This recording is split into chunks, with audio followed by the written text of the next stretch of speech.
हर हर महादेव दोस्तों, ओम ह्रीं कालिकाय नमः। आइए देखते हैं डिवाइन ईश्वर यूनिवर्स आपको क्या गाइडेंस और क्या ब्लेसिंग्स देना चाहते हैं। तो बहुत ही पॉजिटिव माइंडसेट के साथ आप ये रीडिंग देखिएगा।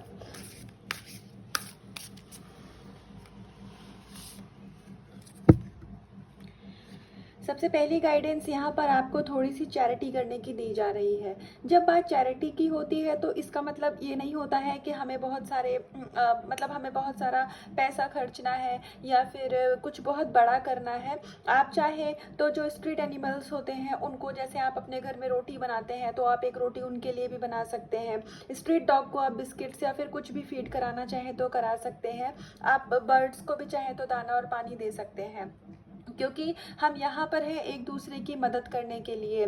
तो जब आप एनिमल्स और जो भी अदर नेचर, मदर नेचर के जो भी बच्चे हैं जो कि ह्यूमन बीइंग नहीं है, तो जब आप उनको हेल्प करते हैं, आप उनके लिए खाना या फिर जो भी कुछ आप कर सकते हैं आप करते हैं, तो इससे क्या होता है कि आपको उनसे हीलिंग मिलती है और आप उनको भी सपोर्ट कर पाते हैं। अपने लिए तो दुनिया में सभी जीते हैं, अपना पेट तो हर कोई भरता है, लेकिन एक भगवान का बच्चा, सबसे प्यारा कह लो कि एक जो स्पिरिचुअल सोल है वो वही है जो दूसरों के लिए भी, दूसरों की लाइफ में भी थोड़ा सा कंट्रीब्यूशन करे। तो यहाँ पर आपको थोड़ी सी चैरिटी करने की गाइडेंस दी जा रही है। और आपकी लव लाइफ में, क्योंकि शिव शक्ति का कार्ड है, तो आपकी लव लाइफ में आप अबंडेंस अट्रैक्ट कर रहे हैं। अगर आप अपने पर्सन को मन में रख के ये रीडिंग देख रहे हैं तो यहाँ पर यूनियन की भी एनर्जी है और डिवाइन की ब्लेसिंग्स है। यहाँ पर आपके एंसेस्टर की ब्लेसिंग्स है। यहाँ पर हो सकता है कि आपने, अगर आप ट्विन फ्लेम या फिर किसी स्पिरिचुअल कनेक्शन में रहे होंगे तो आपने एंसेस्टर को उनकी मोक्ष प्राप्ति के लिए, जो अभी 3D वर्ल्ड में नहीं है, इस भौतिक जगत में नहीं है अब, हो सकता है कि उनके मोक्ष की प्राप्ति के लिए आप में से कुछ लोगों ने मंत्र जप या फिर कोई भी पूजा पाठ किया हो, तो वो यहाँ पर ये बताया जा रहा है कि वो अब सफल है। तो आइए कुछ और कार्ड से देखते हैं कि ईश्वर क्या ब्लेसिंग्स देना चाहते हैं।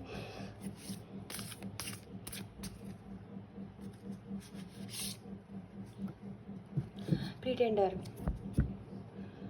आप बहुत पावरफुल सोल हैं, आप एक क्रिएटिव सोल हैं और हो सकता है कि आपको म्यूज़िक में भी इंटरेस्ट हो या अपनी लाइफ में आप कुछ क्रिएटिव करना चाह रहे हो, लेकिन अभी आप वो चीज़ को शुरू नहीं कर रहे हैं या फिर आपको कन्फ्यूजन होती हो कि ये आपसे हो पाएगा कि नहीं, या ये मेरे लिए ये कार्य है कि नहीं। तो यहाँ पर आपको ये बताया जा रहा है। और इनफैक्ट कभी कभी हमारे मन में ऐसी भी फीलिंग आ जाती है कि इस काम को करने का क्या ही फ़ायदा, अभी इस एज में म्यूज़िक सीखने का क्या ही फ़ायदा। तो यहाँ आपको ये बताया जा रहा है कि अपनी सोल से कनेक्ट होने की कोई एज नहीं होती है। अगर आपकी सोल को म्यूज़िक पसंद है, आपकी सोल को ड्राइंग पसंद है, तो आप उस चीज़ को किसी भी एज में कंटिन्यू करिए। सोल हमेशा न्यू होती है, सोल की कोई एज नहीं होती है। तो आपकी सोल यहाँ पर आपसे हीलिंग मांग रही है, आपको हीलिंग की ज़रूरत है। तो हीलिंग सबसे अच्छी तब होती है जब हम, जो भी हमारा इंटरेस्ट होता है, जो भी हमें करना अच्छा लगता है, हम उस चीज़ को फॉलो करते हैं तो हमारी वाइब्रेशन हाई होती है। जब वाइब्रेशन हाई होती है तो हीलिंग ऑटोमेटिकली होने लग जाती है। जब आप हील होने लग जाते हैं तो आपको सेल्फ लव में आने के लिए कुछ अलग से नहीं करना पड़ता है, आप अपने आप ही सेल्फ लव में आ जाते हैं। हो सकता है आपके, ये कुछ लोगों के लिए गाइडेंस होगी, आपके इर्द गिर्द या फिर आप कुछ लोग ऐसे होंगे जो कि आपको, आपके मुंह पे तो अच्छे बनते होंगे, सामने से अच्छे बनते होंगे, लेकिन वो उतने अच्छे आपके लिए ना हो, एनर्जी वाइज वो आपके लिए एविल एनर्जी का काम करते हो। तो अगर आप किसी ऐसे लोगों से भी घिरे हुए हैं या कुछ लोग हैं आपकी लाइफ में जिनसे आप डिटैच नहीं हो सकते हैं या आप जिनसे दूरी नहीं बना सकते हैं, तो आप हनुमान चालीसा का या बजरंग बाण का पाठ कर सकते हैं। जो भी एविल आई है आपकी लाइफ में उसको ख़त्म करने के लिए, तो वो भी चीज़ आपके लिए हेल्प करेगी और आप अपने ऑरा को भी लॉक करके रख सकते हैं। और यदि आप किसी और कम्युनिटी रिलीजन से हैं तो भी हर एक कम्युनिटी रिलीजन में एविल आई से बचने के लिए कोई ना कोई रिचुअल ज़रूर होता है, तो आप अपने अकॉर्डिंग उस चीज़ को फॉलो कर सकते हैं, क्योंकि ईश्वर की ऊर्जा एक है, ईश्वर सब एक है। तो आप जिस भी तरीके से चाहें आप उस चीज़ को फॉलो कर सकते हैं। रेयर सोल, सोल, आप यहाँ पर परमात्मा के सबसे प्यारे बच्चे हैं। तो अगर आपको अपनी भक्ति पर कोई डाउट है, कोई संदेह है, या फिर आप जो भी नाम जप तप करते हैं, तो अगर आपको उस पर भी डाउट आता है कि वो ईश्वर तक पहुँच रहा है कि नहीं, या मैं सही कर रही हूँ कि नहीं, तो यहाँ पर आपको ये बताया जा रहा है कि आप जिस भी पाथ पर है, आप जो भी चीज़ फॉलो कर रहे हैं, आप उस प्रोसेस पर ट्रस्ट करिए। यहाँ पर मुझे एक लाइन सुनाई दे रही है, ट्रस्ट द प्रोसेस। तो आप उस चीज़ को, प्रोसेस को पे आप ट्रस्ट करिए, आप अपनी मंजिल के बहुत करीब हैं। तो जैसे सुदामा और कृष्णा जी का कार्ड है यहाँ पर, तो भक्त सुदामा के बारे में तो हम सब ने ही सुना हुआ है। तो जब भक्त सुदामा ने जब कृष्ण जी की भक्ति करी थी, तो उन्होंने उनको अपना इष्ट मान के भक्ति करी थी। उस वक्त उनके दिमाग में, उनके जहन में ये नहीं था कि वो अपने दोस्त की भक्ति कर रहे हैं, वो परमात्मा की, यूनिवर्स की भक्ति कर रहे थे। और ये भक्ति निस्वार्थ थी। सुदामा को अपने जीवन में, भक्त सुदामा को अपने जीवन में कुछ और नहीं चाहिए था, उनको सिर्फ कृष्ण की प्राप्ति करनी थी, उनको सिर्फ मोक्ष प्राप्ति करनी थी। तो यदि आप ट्विन फ्लेम कनेक्शन में है, तो भी आप एक मोक्ष प्राप्ति की जर्नी में है, आप एक स्पिरिचुअल जर्नी में है, तो आपको अपनी भक्ति, नाम जब कभी नहीं छोड़ना है, आपको अपना सोल पर्पस भी कभी नहीं छोड़ना है। ये स्पेशली उन लोगों के लिए है जो twin flame connection, spiritual connection में है।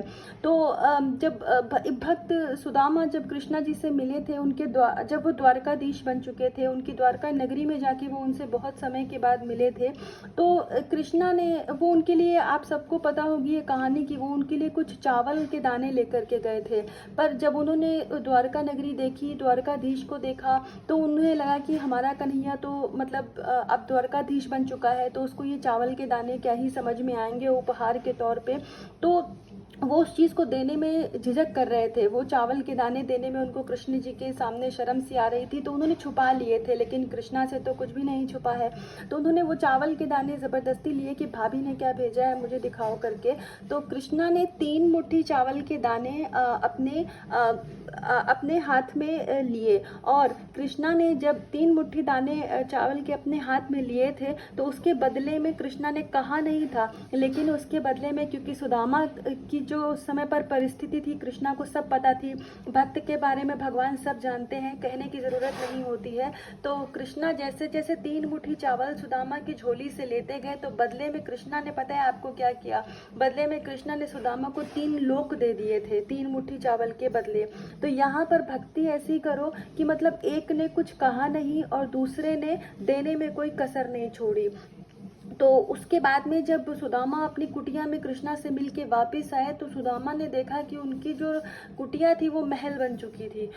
वो अपनी कुटिया ही नहीं समझ पा रहे थे कि ये मैं कहाँ आ गया। तो उन्होंने अपनी पत्नी को देखा, तो उनकी पत्नी सुशीला है, सुदामा जी की पत्नी, तो वो बिल्कुल जेवर गहनों से लदी हुई महारानी की तरह थी। तो उन्होंने पूछा, कृष्णा ने, तो सुदामा ने पूछा कि सुशीला ये क्या है? तो उन्होंने कहा कि आप कृष्णा से मिलने गए थे, तो कृष्णा ने बदले में हमारी कुटिया को एक सोने की नगरी बना दी। तो सुदामा को, आपको पता है, सुदामा को ये चीज़ अच्छी नहीं लगी थी। सुदामा को ऐसा लगा कि सुदामा ने कृष्णा से कहा कि कृष्णा, मैंने तुम्हारी भक्ति तुमको पाने के लिए करी थी, लेकिन तुमने ये क्या किया? तुमने मेरी भक्ति को एक सोने की नगरी में और इन जेवर और गहनों से मेरी भक्ति की तुलना कर दी। मुझे तो तुमको पाना था, तुमने मेरी भक्ति का फल मुझे ये सब कुछ दे करके कर दिया, मैं मोक्ष कैसे पाऊंगा?